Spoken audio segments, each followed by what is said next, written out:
There's a quiet assumption in society that if someone is single for too long, something must be wrong with them, as if partnership is proof of success and solitude is evidence of failure.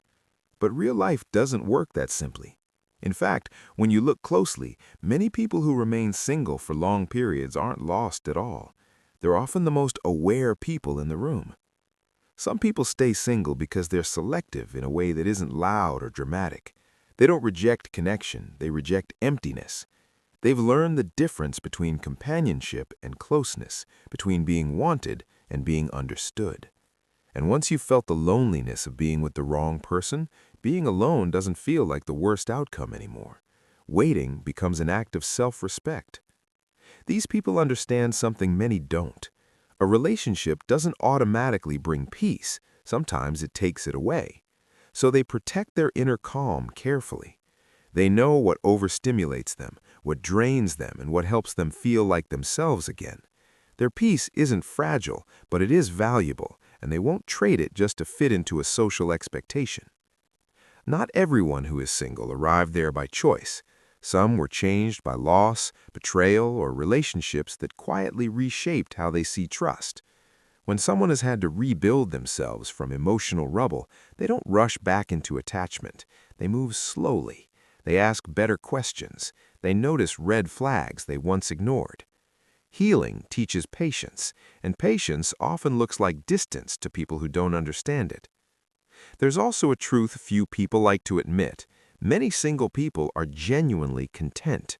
They enjoy choosing their own routines, eating alone without feeling watched, traveling without compromise, and planning a life that reflects their inner values rather than someone else's expectations.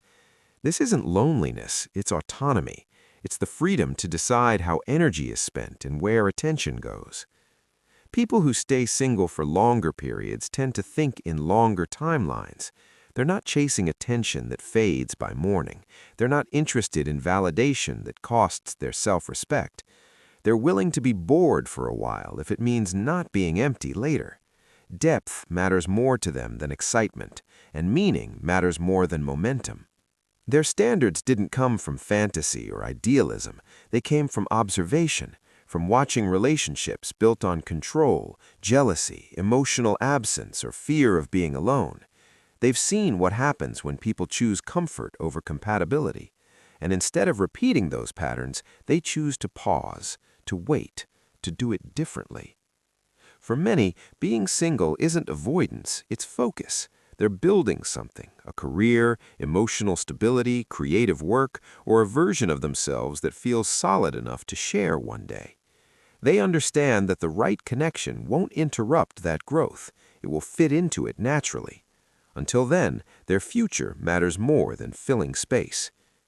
One of the most misunderstood traits of long-term single people is their capacity for love.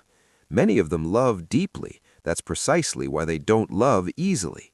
They're not closed off. They're careful. They know what it costs to give your heart to someone who can't hold it well. So they wait until trust feels earned, not rushed. If you're single, whether by choice or circumstance, there is nothing unfinished about you. You're not behind schedule. You're not failing a test everyone else passed. You're simply living in alignment with your own awareness. Some people build a meaningful life alongside someone else.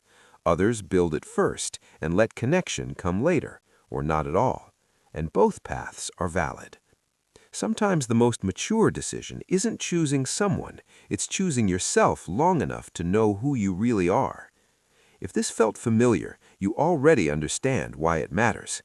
And if it made you pause, stay here. We explore these quiet truths every day.